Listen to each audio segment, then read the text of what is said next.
Hi everybody. So here's my I'm not a body man at all, but I've done quite a bit, and I'm just going to show you how to doctor it up the best I can, and then we're going to put some filler in one spot here as you see, and I'm going to fill this in. I couldn't find any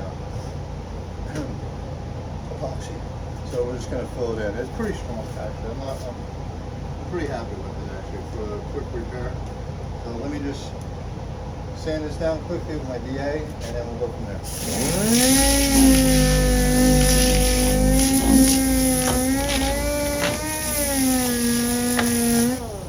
I don't think my air compressor's on.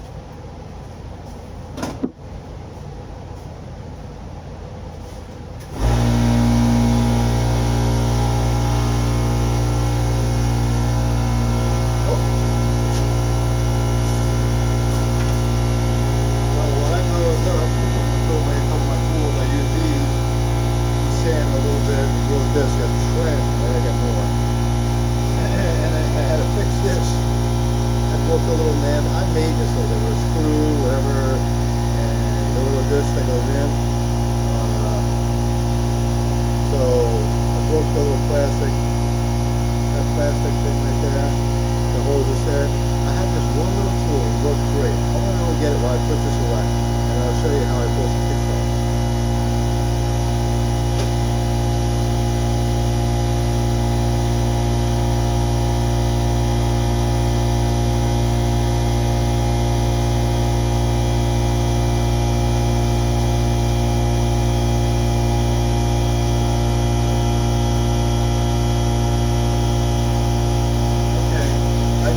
Different kits in my life.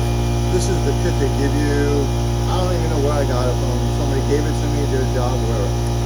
So that's the kit it comes with. It comes with a nice little drill bit, a nice little easy out kind of deal you think. Doesn't work. So I should just sell this piece of crap because it doesn't work ever. I've never, I don't know, I just don't have any luck with it. So that we're going to put away in a toolbox again. I should have thrown it out. But this is the one I always use. It's just it's beveled, tapered, and it banged in. And then I just took a vice grip and spun it out. That's it. Oh, that's it. I drilled a little hole and banged this in, the tapered part. It grabs it, twists it out, done. That's it. I never had a problem with these. I got multiple ones. All different ones. It's a wedge. It's basically like a concrete bit snapped off. I don't know. That works for me. But while I say I don't know, I'm gonna show you one more other thing I fixed. After all these years. Hold on. And then we'll sand this down real quick. Let me so noisy that thing too. So I cleaned this last night. You know, there's a little anal. I cleaned it because it was all greasy and dirty inside. Whatever. So let me put this away and put this away. I'll work right back. And my punch washer, it was upstairs for like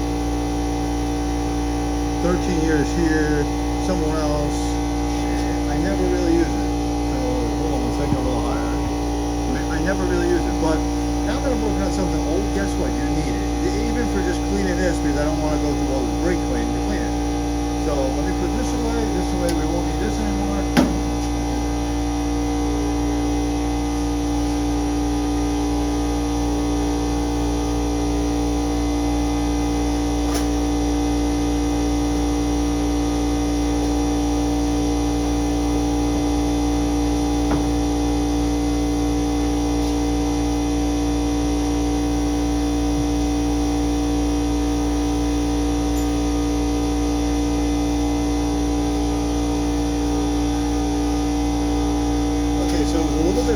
A little expensive to fix it. So what happens is the switch went bad here on this side. There's a switch here, it goes on off.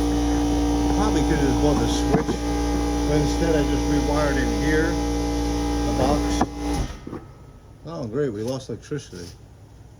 How did I lose electricity? Did I lose all electricity? No, I kicked the breaker though. Actually, I got air conditioners running. Oh yeah, I know why I'm broken. I have two I got 20,000 BTUs of power. One's not working good. So let me go kick the breaker on and shut one of these ACs off. That 14,000, I'm gonna shut off. It doesn't work. Hold on a second.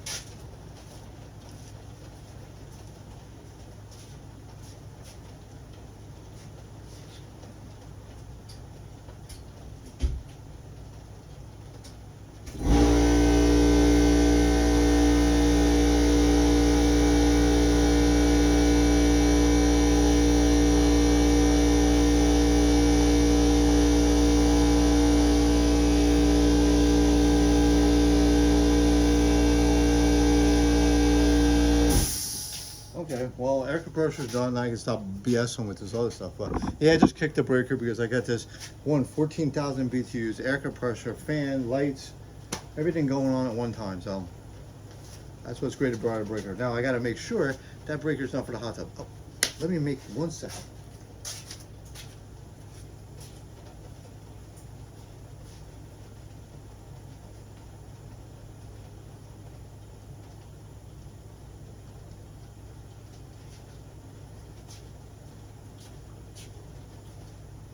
Ow, man, I just hit my, I tell you, I am banged up, man.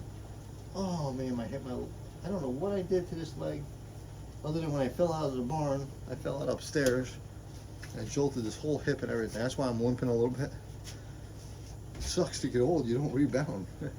So, my circuit breaker did not kick for the hot tub. I have 3 or 4 breakers in here. When I first came in here, 2 light bulbs, 1 bulb here, 1 bulb there. It was a fluorescent light, a big deal. That was it. Fluorescent light, and I think there's a couple switches, and there is one upstairs. Very basic electricity in this place. Well, I had to rewire that. We needed more power. The problem is, I just ran 20,000 BTUs in the last week. That's crazy. So, plus that one is just, it never felt like it worked, right? So I bought another AC, put it upstairs, it's nice and cool. So I'm gonna kick that out one out the window, wait for my stepdaughter to return my other 3 that I lent her. I think I gave her about 30,000 BTUs for her house, 40,000, something like that, with AC units, window units. And it's cooler on her house until she gets the heating and cooling guys there, so. I'm not gonna mention those guys' names, but I did rewire that. So I got one 20 amp to the hot tub, 20 amp here, 20 amp. I got a couple of 20 amps all separately, so, but that runs all the lights too. So my main thing is, let me show you this quickly. So basically I cleaned it out really good, and this tray should be above. 220. I don't know why I put it on the bottom, but I'll be nice and clean now. So, like I've had this is a Harbor Freight setup years and years ago, which I bought the chemicals from, it already looks so filthy. I used it a couple times. Old cars, it's great for it, it really is. Old stuff is great, you clean it up and whatever, you don't go through so much brake clean. It was expensive, the fluid was like 76 bucks for 5 gallons. And I think I need another 5 actually. So I'm gonna cheat maybe and get 2.5 or whatever. Maybe I'll just buy a 5. I don't know. But what I did is I disconnected the electrician there, wired it in, and I ran one of these BS strips. I ran those wires to here, so I turn it on this way. Oh, I unplugged it because I'm running my welder. Let's plug it back in. Okay. Here's the bad thing, I didn't have enough fluid to hit the pump on the bottom, so to get it to go, I actually have to tilt it a little bit, and you can watch this sucker just go, there it goes. So once it gets a little suction, it's fine. So there's my fluid. That's all, I just wanted to show you that and how I rigged it to a regular switch and then bypass that switch. So basically I put a switch there instead of there. Big deal, no money, I had that lying around. So that's all done. And it makes a nice little table. I like that. Matter of fact, I'm gonna start using it right now. So that's all my equipment. let me spin you around. I can show you me finishing this DA on the door. That should be good enough for you to see what's going on. Let me light it up again. I got lots of lights, that's for sure. Okay, let me lower a little bit for you. There's what I'm mainly working on. DA it. I'm gonna keep this a couple more minutes and I'm gonna be done.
Alright, that's all done with that.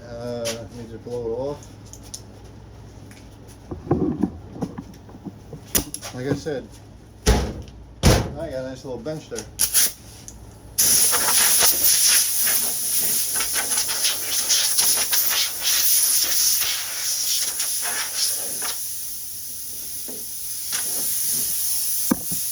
Main thing with body work, clean, clean, clean. Be very, very clean. And those guys are a mess, man.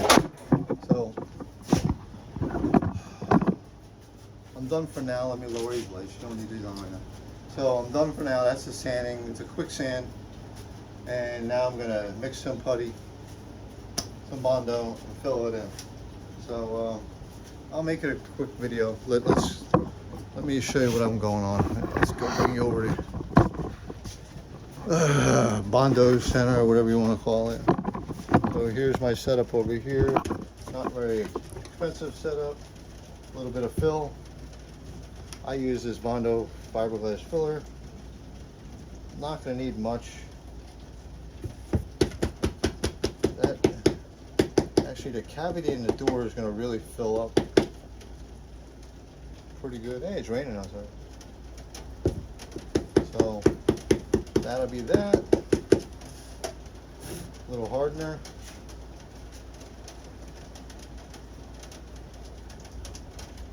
Hardener always separates. I don't know about that hardener. So this is a fiberglass filler. I've always used fiberglass filler. I have no idea why. I guess I researched it many years, and it's probably the easiest and the strongest, maybe. I don't know. I just use it. Let's mix it up. I don't know if you can see that. Yeah. And I ran. I can't find a little. Where the heck are they? It drives me nuts when I can't find anything. I don't know where I put them. I cleaned them. I had the little the knives, the plastic ones. I got one that I don't like using, but right now it's all I got. Because I'm not really a body man, and the bad thing is it's probably in one of the other toolboxes, but that's all you need to do is do this. We'll bring you over. We're gonna lightly on the door and heavy on the door frame. So let's go over here again. So we're back to here on the door. Got the frame and the door. So first I just need a little on a low spot on the door. I saw, oh boy, now it's really hard to see. Here it is right here.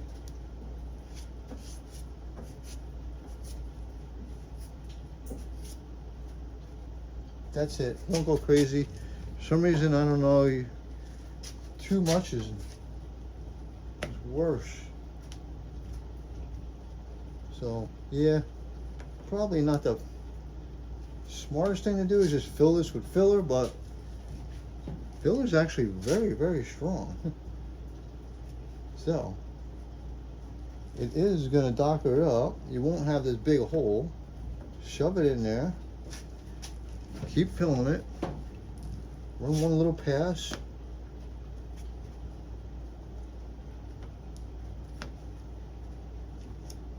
You'll be done, trust me. Stuff is very, very strong. Oh. The body man right now is probably like, oh my God, look at this guy. What is he doing to that poor Jeep?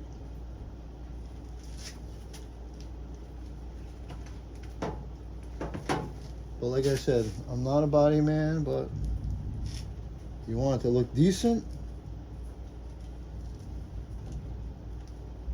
I can make it look decent. So that's that.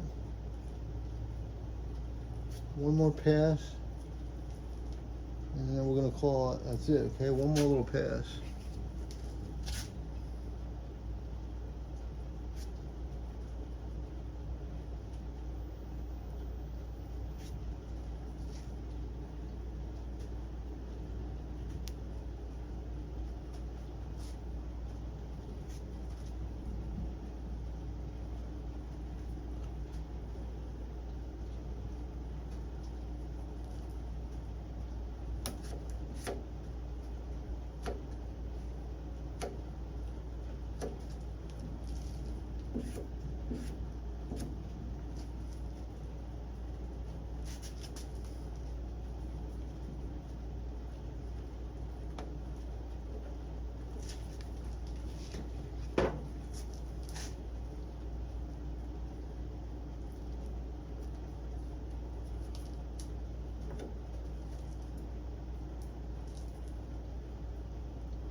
That's it.